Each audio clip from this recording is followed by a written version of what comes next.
and where it's everything real estate. Once again, I'm your host tonight. Catherine Nanteza is my name, and I'm back here with Andrew, architect Andrew Amara. We will be discussing renovations or remodeling of spaces. What's the best way of doing that? How do you turn your old property, your ramshackle property, or that property that you've abandoned because it doesn't look like what you want it to look, or it's not fetching as much money as you would want it to fetch? How do you turn it around so that it starts to generate enough income, or so that you love to go home every day? Maybe you've been living in that space for too long and everything seems to be boring. How do you do renovations without affecting the integrity of the building, the structural integrity? Yes, ladies and gentlemen, let's enjoy this ride. But first and foremost, Andrew. Yes, please. You're welcome. Thank you very much, Kathy. I think it's a very timely topic because many times we have spaces, buildings, offices, homes that we maybe feel are worn down, or maybe you've inherited something and you do not know what to do with it, or you bought a building that's already up and you're wondering how can you turn it around. And instead of looking away in despair or putting in a lot of money in the wrong direction, it's important to think through how you can breathe new life into these spaces. How can you remodel, give it a twist, and how can you make the most of it? And you know, Andrew, in the US and Europe, most people do that for a living. They buy old, dilapidated buildings, touch them up a little bit, and sell, which we call flipping. Here in Uganda, it's not so common, but you've seen properties that are in very good locations. But because of the way the house is looking, it is almost 50% below market value. And even the person buying does not know what to do with it. They're just happy to make that saving. But yes, how do you plan spaces as an architect before we go remodeling? So I think remodeling, the advantage with remodeling is almost half of what you need is really there, or a good percentage, maybe 30%. Because as opposed to buying an empty piece of land and then building from scratch. With remodeling, so part of the job has been done for you. So you have the bare bones to work with. You have this existing structure, or it's set up, and then you then think about how are you going to arrange the spaces. So for example, if you inherited a house from your parents and they have been using the space as a 3-bedroom house, you can then ask yourself, on 1 acre. Yes, on 1 acre. You can ask yourself, in Tinda. should I turn this into a bed and breakfast, or maybe a daycare? Maybe the neighborhood is in need of a daycare. How do you look at this same residential house and rearrange the spaces so that it can function as a daycare, or it can function as an Airbnb setup? So once you start that journey, look at the spaces, look at what you have. It's important to find a way to work with the elements that you have so that you can avoid too much distraction. Okay. If, for example, you notice that the water systems are at the backside, maybe it is better to put some of the water aspects at the backside. If you notice that the compound was at the front, maybe it is better you rearrange and put the spaces that need the compound at the front. So look at what you have, the palette that you have, what are the positives and what are the negatives. For example, if the floor was wood, do you want to maintain that nice wood finish? Just come back and brush and polish and then varnish the wood so that you can show that off instead of tearing it all out. Or if the walls were in particular spaces, can your new function use the walls in those same spaces? So look at what you want to transform, and then look at also what you have. What is existing? What are the positives? What can it do for you? And then you pick up those strengths. And then you can then decide what you're going to tear out. And of course, the challenge with remodeling is it is more complicated than putting up a new building. A new building is straightforward. It's just erecting walls, erecting doors and windows. It's straightforward. But with something that's existing, you have to be a bit careful. So the expertise of the team, the laborers. You have to be very careful, because if you pull down a wall, maybe the electricity was passing through that wall and that comes out. If you're tearing up a floor, You know, we pipes, never right? think of that. And the pipes Yes. will mess you up. So you need to, the job is much more careful. So the expertise has to be patient expertise. What kind of Not a rush. expertise do you need for a remodeling or renovation job?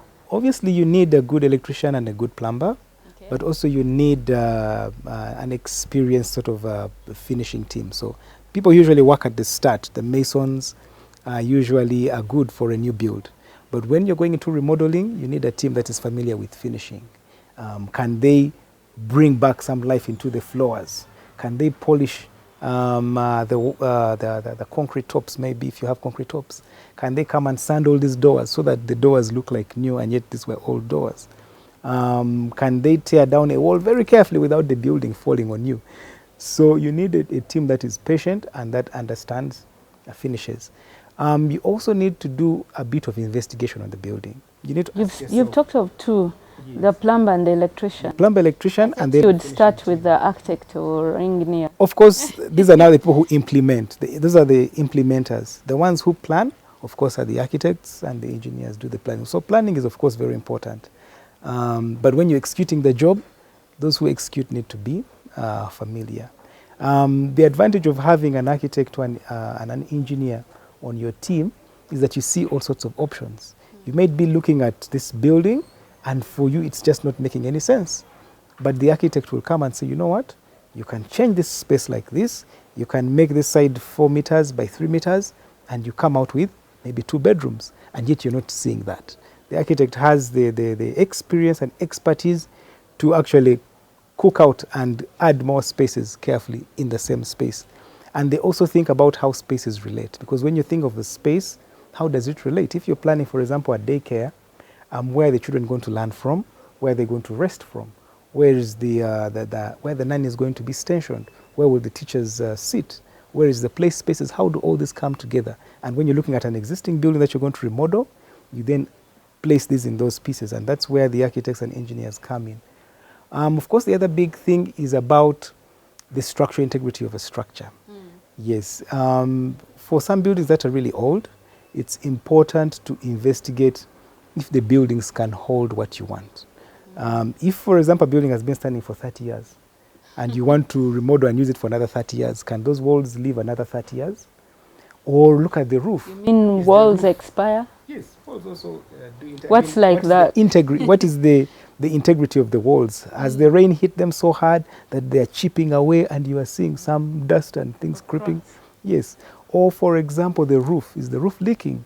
Is the ceiling still intact? That is structural integrity. Or if your building is storied and you want to add another floor, for example, can the walls support another floor? So the investigation of if a building... Oh, you want to remove the roof and put a rooftop? And put a terrace. You need to investigate, and you need to get a team to investigate and see what is the strength of what is existing, what can it hold, and they'll then let you know. So you do some structure. Andrew, take us through the stages of renovation or remodeling. Like, what should be the first thing one thinks of, the second, the last, you know? And who is needed at every stage? And then maybe as we discuss that, what would it cost on average if we are to talk of a normal house? You know, those old houses in Minister's Village, very well located, but they have outlived their functionality in a place like that. How do we turn those spaces, yes, into commercial useful spaces that can earn that person a good living?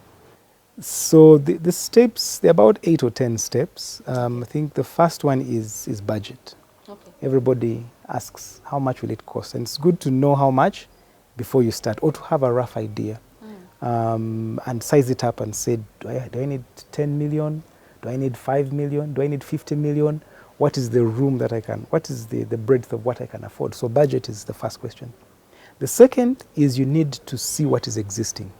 Look at the land, how many acres is it? Look at the existing building. what is standing. You do an analysis of what is existing. So analyze and list and see what are the strengths in what is existing. What are the walls like? What is the structure like? Where is the compound?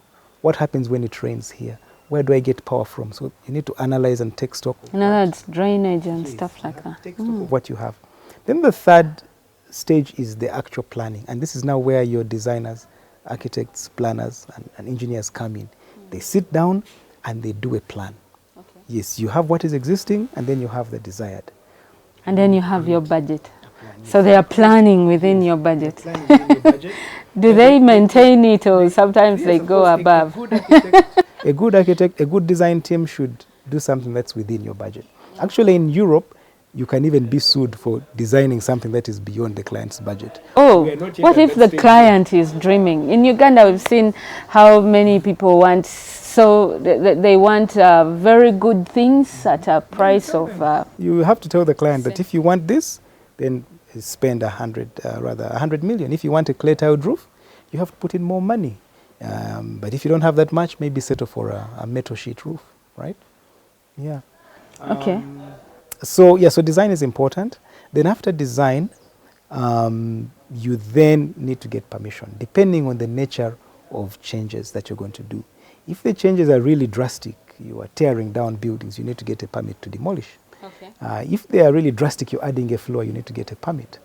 So depending on the extent of the changes, you may need permission. If they are minor, then maybe you don't. If it's just a coat of paint, a few internal partitions, that's really... Or just changing the roof. Yes, if I'm tearing down the roof, do I still need permission? Yeah, well, it depends. But strictly speaking, depending on the nature of changes... You've seen those asbestos kind of roofs. Now, when you mention asbestos, that now is a health and safety issue. And it's important, health and safety is very important in any remodeling project because there's more risk of accidents in remodeling. Okay. Asbestos, for example, is poisonous and it has to be removed very carefully. When you're tearing down a roof, you have to be very careful. So health and safety is very important in any remodeling project. Andrew, we're going to take a very quick break. Please don't forget the rest of the steps one needs when doing renovations and remodeling. Dear guests, let's come back. Welcome back from that very brief break.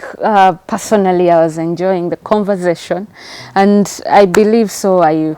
Andrew, you were taking us through the safety and health issues to look at when doing renovations. Okay? Yeah, so in when remodeling your structure, or if it is an old warehouse you have found and you want to transform it, or if it into an Airbnb, yes, or if it is a residence and you want to turn it around, health and safety is very important because old buildings, there are more risks in old buildings. You may touch somewhere and get an electrical shock, or you may step on a slab and it caves in and you fall down. So you need to be very careful and take the usual precautions in your safety. Wear the right PPE. Have somebody scan. What's PPE? It's really safety gear. Okay. For example, your overalls with reflectors, a good helmet, good gloves, a good pair of boots, so that you are safe. Okay. Yeah, and you'll be surprised that the accidents that happen on site are several these days. You can step on a nail, you can trip and fall, so health and safety is important. How? Because this is an old building. It's not like you're going to be you could reconstruct, but I'm saying this is an old building where probably people are even still staying.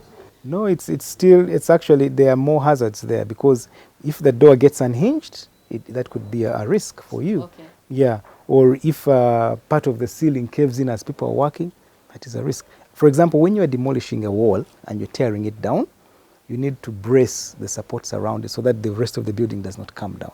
So you need to protect things that are connected to the wall so that as you are just taking out one section, it does not fall down on everybody. Actually, before tearing down the wall, you need to make sure to see what is it supporting. Yeah, because you may bring down one section and the whole roof comes down. Is renovation done while people are still there? No, it shouldn't ideally be done because the fumes, the dust, it is a hazard, right? So people shouldn't be in the spaces. And also it's a big inconvenience to the building team. The building team finds it hard to work when people are staying in. You're going to bring lots of challenges, time and delay and costs. It's just much better you move out, let people work, or you section. You say, let's work in this section and leave the other section for people to stay.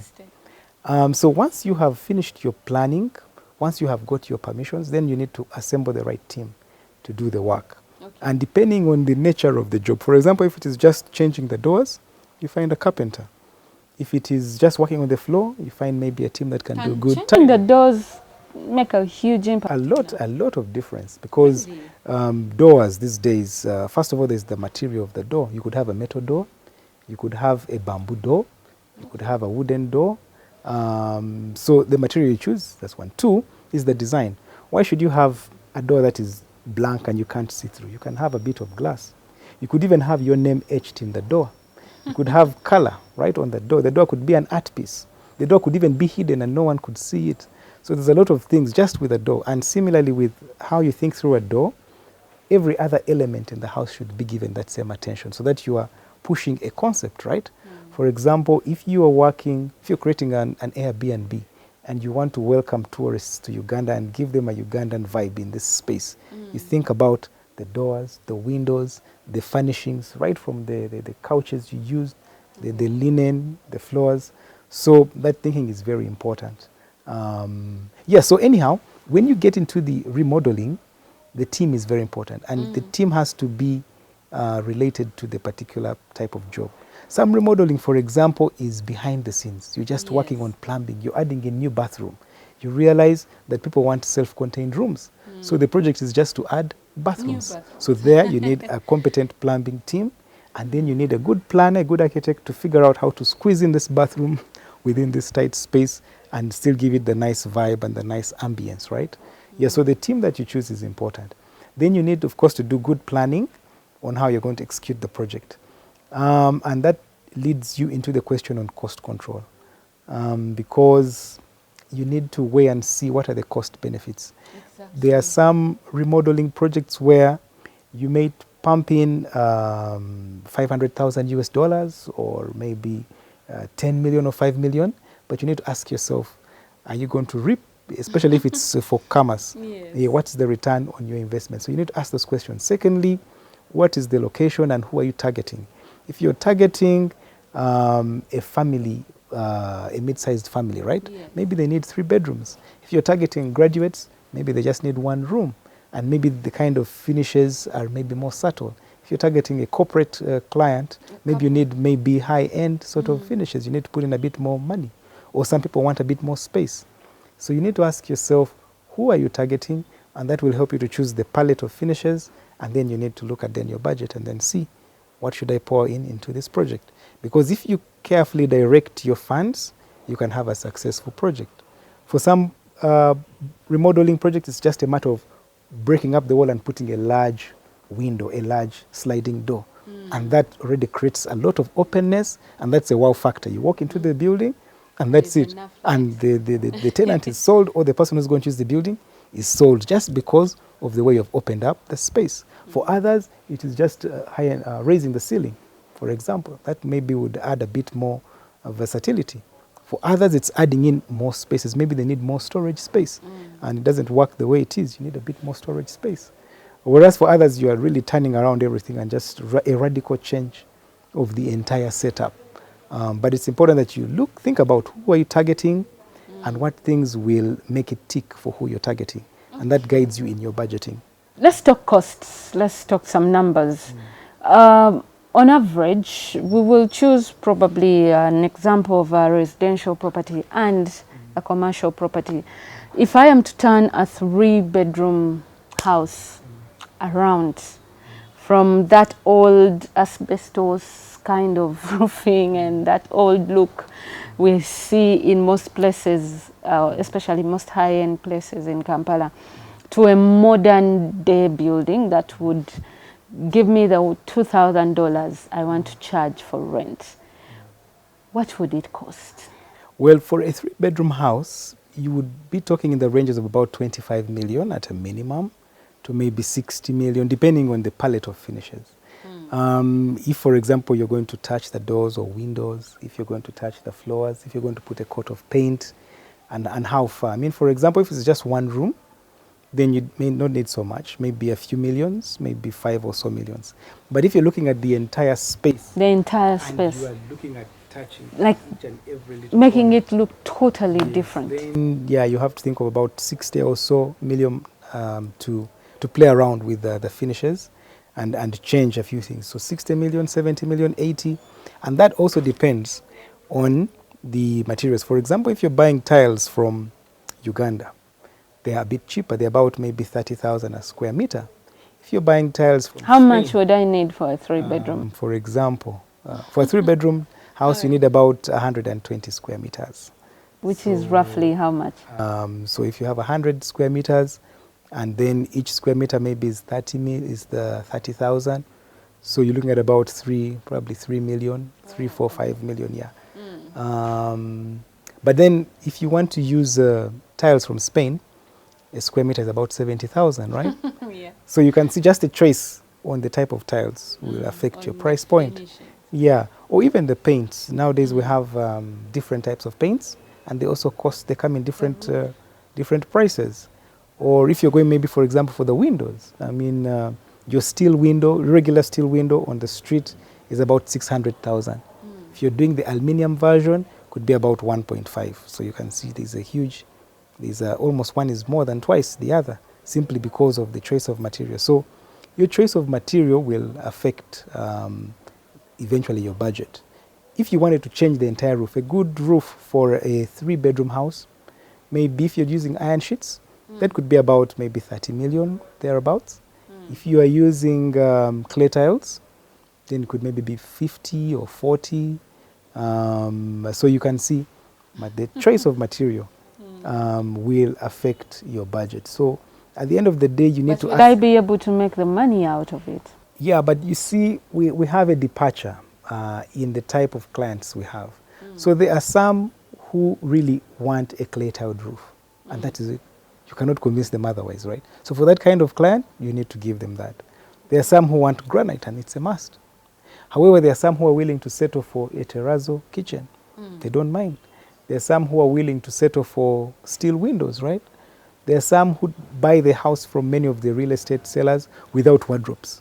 There are some families like that. But then there are others who are keen, and they say, you know what, I need wardrobes in all the bedrooms. They should be there. They have to be self-contained. So for that kind of client, you need to provide. Good, well-located properties in Kololo that are really old, and if they were to just get a touch-up, they are sitting on like 50 decimals or an acre, but they're asking for $2,000 a month. And you enter the house and you can't give them $500 even. Like, what would they have to do for such properties that want to turn probably commercial, from a residential use to a commercial, that gets them the amount they're asking for? How much would it cost to turn it around? Everything, including exterior. Of course, that really depends on so many things. So it's hard to put a price to that.